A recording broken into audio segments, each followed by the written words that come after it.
গঠন হচ্ছে 15 সদস্যের অন্তর্বর্তী সরকার। শপথ বৃহস্পতিবার জানালেন সেনাপ্রধান। দেশের পথে ডক্টর ইউনূস। 6 বছরের বেশি সময় পর জনসমুদ্রে বেগম খালেদা জিয়া। শান্তির বাংলাদেশ গড়ার আহ্বান। দ্রুত সময়ের মধ্যে নির্বাচনের দাবি তারেক রহমানের। বিএনপির নামে অপকর্ম করলে ছাড় নয়।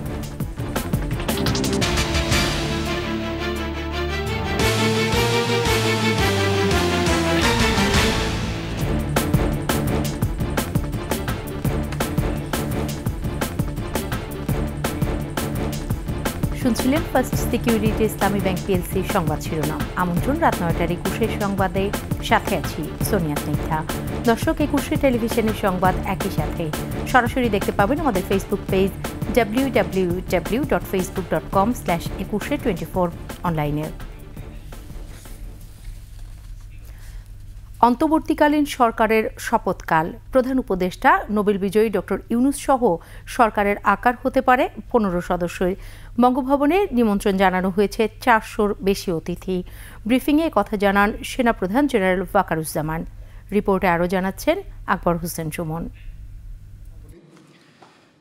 সেনা সদরে সাম্প্রতিক পরিস্থিতি নিয়ে সাংবাদিকদের সঙ্গে কথা বলেন সেনাপ্রধান জেনারেল ওয়াকারুজ্জামান। পরিস্থিতি এখন অনেক উন্নতি হচ্ছে। অন্তর্বর্তীকালীন সরকারের আকার ও শপথ অনুষ্ঠানের বার্তা দেন সেনাপ্রধান। সমস্ত রাজনৈতিক নেতৃবৃন্দের সাথে, স্টুডেন্ট কোঅর্ডিনেটরদের সাথে আলোচনা করেছি। আমার সাথে নেভি চিফ এবং এয়ার চিফ ওনারাও ছিলেন, এবং মহামান্য রাষ্ট্রপতির সাথে আমরা আলোচনা করেছি, এবং আলোচনা করে আমরা সর্বসম্মতভাবে সম্মত হয়েছি এবং ওনার কাছে প্রস্তাব দিয়েছি চিফ অ্যাডভাইজার ডক্টর ইউনূসকে করার জন্য, এবং উনি এখন আমাদের চিফ অ্যাডভাইজার। হয়তো 400 জন লোকের উপস্থিতি এখানে থাকবে। এই পরিসরে আমরা শপথ গ্রহণের অনুষ্ঠান ইনশাল্লাহ করব। পুলিশ পুনর্গঠন শেষ হলে শীঘ্রই কাজে ফিরবে বলে জানান তিনি। পুলিশের পুনর্গঠনের কাজ চলছে।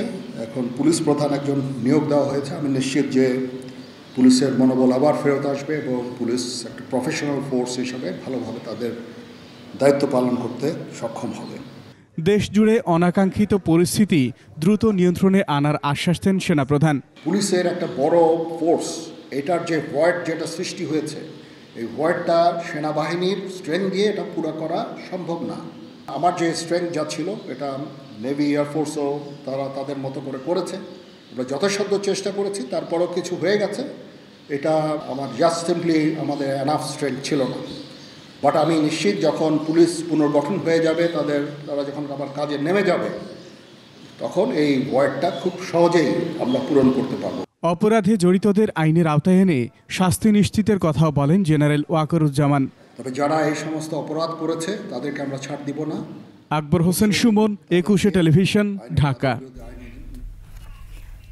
বৃহস্পতিবার দেশে ফিরবেন অন্তর্বর্তী সরকারের প্রধান ও নোবেলজয়ী অর্থনীতিবিদ ডক্টর মোহাম্মদ ইউনূস। ইউনূস সেন্টার থেকে পাঠানো এক প্রেস বিজ্ঞপ্তিতে জানানো হয়, বৃহস্পতিবার দুবাই থেকে এমিরেটস ফ্লাইটে বাংলাদেশ সময় দুপুর 2:10 শাহজালাল আন্তর্জাতিক বিমানবন্দরে নামবেন তিনি। ধারণা করা হচ্ছে বৃহস্পতিবারই অন্তর্বর্তী সরকারের প্রধান হিসেবে দায়িত্ব নেবেন ডক্টর ইউনূস। এদিকে আরেক প্রেস বিজ্ঞপ্তিতে জানানো হয়েছে, সাহসী ছাত্রদের অভিনন্দন জানিয়ে এই বিজয়ের সর্বোত্তম সদ্ব্যবহার নিশ্চিত করার আহ্বান জানিয়েছেন তিনি। সকলকে শান্ত থেকে পরিস্থিতি মোকাবেলার আহ্বান জানিয়েছেন ডক্টর ইউনূস।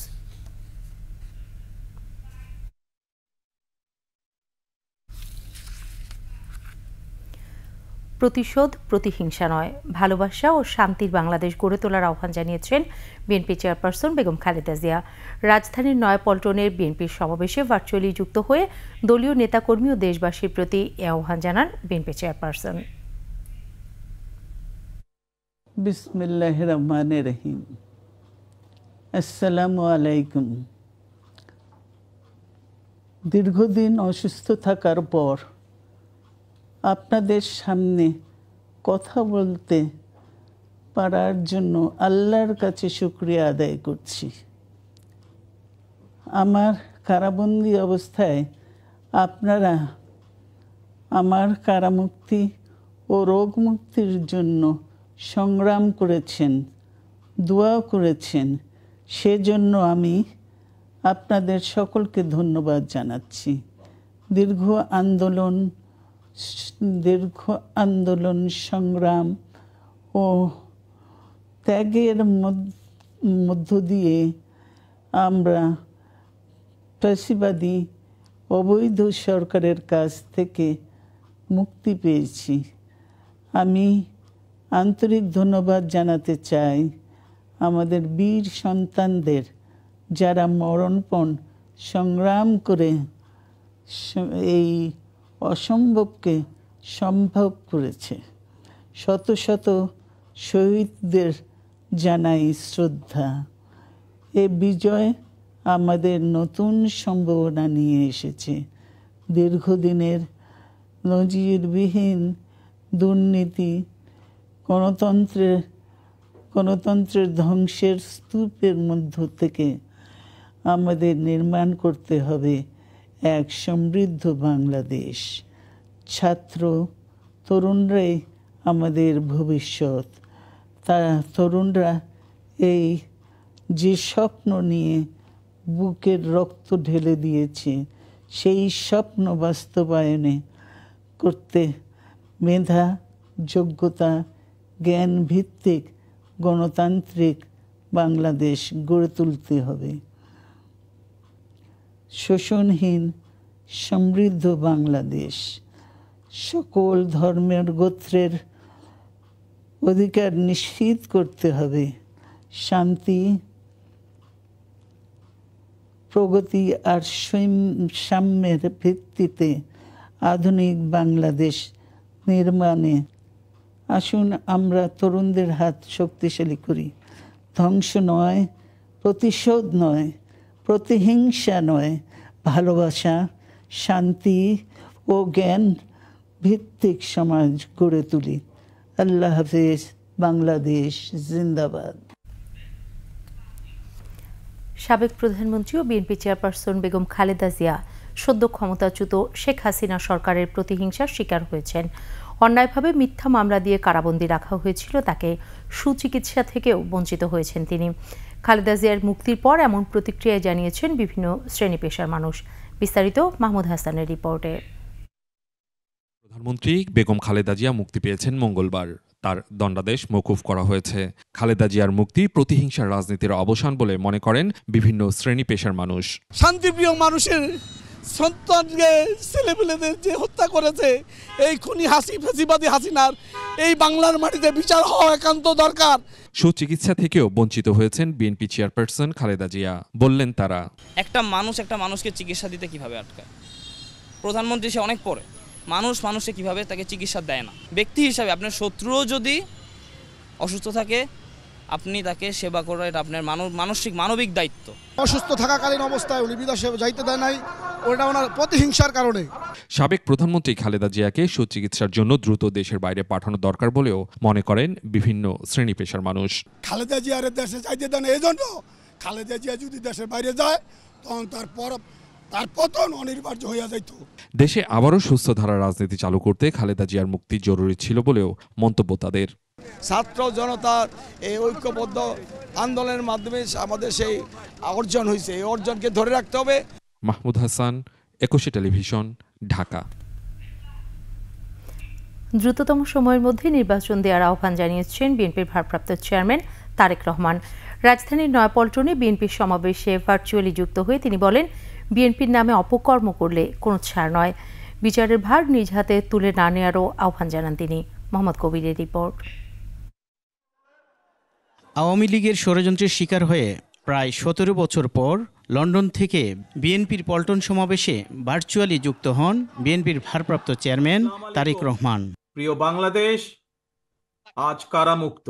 দেশের গণতন্ত্র রক্ষায় এবং ধর্ম বর্ণ পরিচয়ের ঊর্ধ্বে উঠে সবার নিরাপত্তা নিশ্চিতে দলের নেতাকর্মীদের ঢাল হিসেবে দৃষ্টান্ত স্থাপনের আহ্বান জানান তিনি। ধর্মীয় পরিচয় যাই হোক না কেন, বিশ্বাস যাই হোক না কেন, তার নিরাপত্তায় আপনি ঢাল হিসাবে দাঁড়িয়ে দৃষ্টান্ত স্থাপন করুন। একটি মহল দেশে অস্থিতিশীল পরিবেশ সৃষ্টি করছে এমন অভিযোগ তুলে তিনি বলেন, বিএনপির নামে যদি কেউ অপকর্ম করে তাকেও ছাড় দেওয়া হবে না।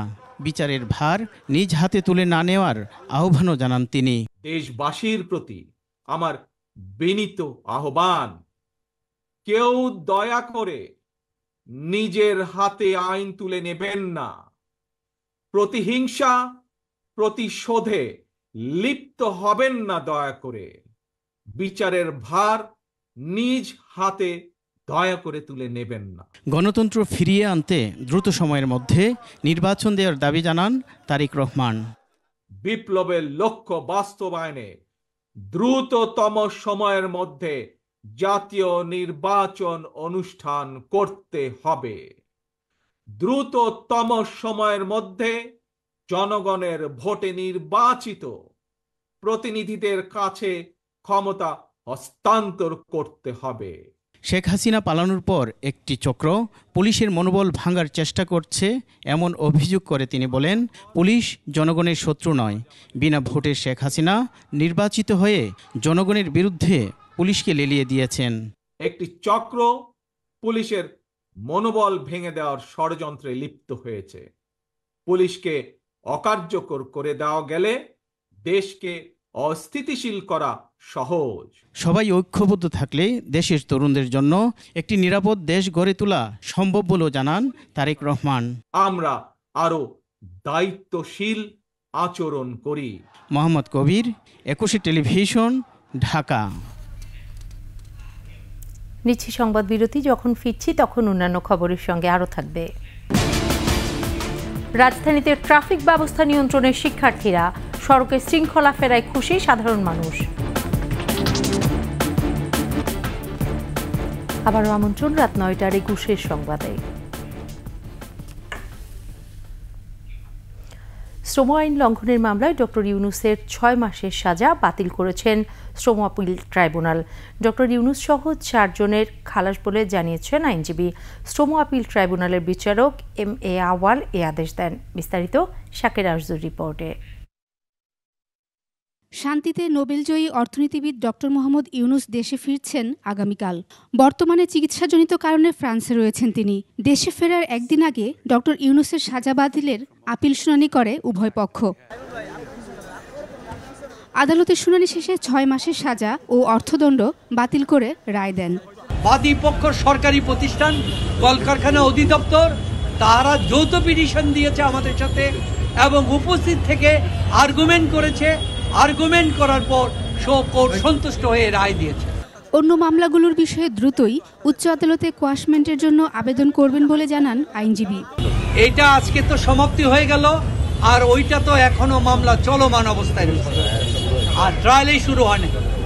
আর বাকি যে মামলাগুলি হয়েছে এগুলি তাদের ব্যক্তির বিরুদ্ধে হয় নাই, সেটি হয়েছে কোম্পানির বিরুদ্ধে, স্ব কোম্পানির বিরুদ্ধে, সেখানে কোনোটা নাই। শ্রম আইন লঙ্ঘনের মামলায় গত 1 জানুয়ারি 6 মাসের সাজা ও 30,000 টাকা অর্থদণ্ড দেয়া হয় ডক্টর মোহাম্মদ ইউনূস সহ 4 জনকে। এরপর রায় প্রদানকারী বিচারক শেখ মেরিনা সুলতানার স্বাক্ষরের পর 84 পৃষ্ঠার এ রায় প্রকাশ করা হয়। সাক্ষ্য গ্রহণের দিন নির্ধারণ ছিল গত 5ই আগস্ট। এই মামলায় জামিনে ছিলেন doctor Mohammad Yunus. Shaker Arzu, 21 television, Dhaka. Traffic police শূন্য রাজধানীতে মোড়ে মোড়ে ট্রাফিক সিস্টেমের নিয়ন্ত্রণে কাজ করছে সাধারণ শিক্ষার্থীরা। সংখ্যায় কম হলেও একই সঙ্গে দায়িত্ব পালন করছেন আনসার বাহিনীর সদস্যরাও। সাধারণ মানুষ বলছেন, নিখুঁত হাতে ট্রাফিক ম্যানেজমেন্ট পরিচালনার কারণে সড়কে ঘণ্টার পর ঘণ্টা ধরে রাস্তায় অপেক্ষা করা লাগছে না। দীপু শিকদারের রিপোর্ট। যানজট, এই চিত্র বা নামটির সঙ্গে রাজধানীবাসী পরিচিত। সকাল থেকে রাত পর্যন্ত যানজটের নাকাল হতে হয় নগরবাসীকে। এক এলাকায় থেকে আরেক এলাকায় যেতে লেগে যেত ঘন্টার পর ঘন্টা। যান নিয়ন্ত্রণ করতে হিমশিম অবস্থায় পড়তে হতো ট্রাফিক পুলিশকে। হাজারো যাত্রী আছে, হাজারো মানুষ আছে, হাজারো অ্যাম্বুলেন্স আছে যারা এই জ্যামের কারণে রাস্তায় প্রাণ দেয়। এরকম প্রতিদিন এই ঘটনাগুলো প্রতিদিন ঘটছে, তো সেই জায়গাগুলো আমরা চাই না। তবে চলমান বাস্তবতায় রাস্তায় রাস্তায় অবস্থান নিয়ে দায়িত্ব পালন করছেন সাধারণ শিক্ষার্থীরা। দক্ষ হাতে নিয়ন্ত্রণ করছেন তারা। কোনো প্রকার ট্রাফিক পুলিশ কোথাও দায়িত্বে নেই, তারা হয়তোবা নিরাপত্তাহীনতায় ভুগছেন বলে তারা হয়তো বা রাজপথে নেই, তারা দায়িত্ব ছেড়ে চলে গেল। আমরা শিক্ষার্থীরা সবসময় ছিলাম, আছি, থাকবো। আমরা তো সবসময় অনেস্টি মডেস্টি এগুলোই চেয়েছি, আমরা রাস্তায় ওটাই করছি। কাউকে আটকে কোনো রকম অসৎ কোনো কিছু চলতেও দিচ্ছে না, করতেও দিচ্ছে না। এগুলো অটোরিকশা যাতে তারা বেশিরভাগই কথা শুনতে চায় না, তারা পুরো বেপরোয়াভাবে চালায়। আমরা খুব ভালোভাবে মেনটেন করছি, আশা করি আমরা পরবর্তীতে এটা ধরে রাখবো। সঙ্গে দায়িত্ব পালন করছেন আনসার সদস্যরাও। পুলিশ বাহিনী যারা ছিল তাদের সাথে অনেক আগে একবার খাটছিল, সেখান থেকে আমাদের মোটামুটি ভালো সবার অভিজ্ঞতা আছে। এমন উদ্যোগের প্রশংসা করছেন সাধারণ মানুষ। আমার কাছে বেশ ভালো লাগছে যে তারা একটা ডিসিপ্লিন ওয়েতে, সুন্দর একটা ওয়েতে তারা ট্রাফিকটা কন্ট্রোল করছে। ছেলেপেলেরা যা করছে অসাধারণ। আমি গতকালও চলেছি সারা ঢাকায়, আজকেও চলছি। আমার বাচ্চা কাচ্চারা গেছে ময়লা পরিষ্কার করতে। এই যে ধ্যান ধারণা, আমাদের সমাজ পরিষ্কার করতে হবে। সিস্টেমের মধ্যে আসছে তাহলে আমাদের সবার জন্যই ভালো।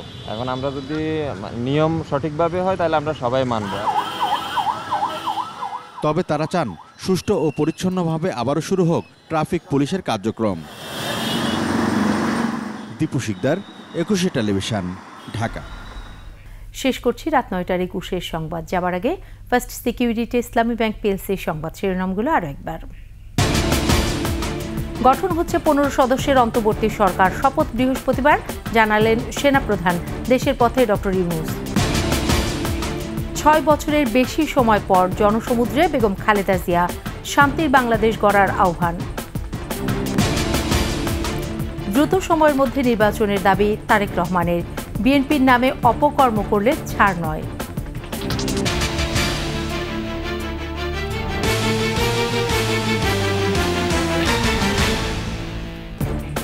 সর্বশেষ সংবাদ জানতে ডায়াল করুন 2021 নম্বরে, আর ভিজিট করুন 21-tv.com ওয়েবসাইটে। এছাড়া ফেসবুকে ভিজিট করতে পারেন www.facebook.com/2124 অনলাইনে। এতক্ষণ সাথে থাকার জন্য ধন্যবাদ। পরবর্তী সংবাদ রাত 11টায় দেখার আমন্ত্রণ রইল। 21-এর সাথেই থাকুন।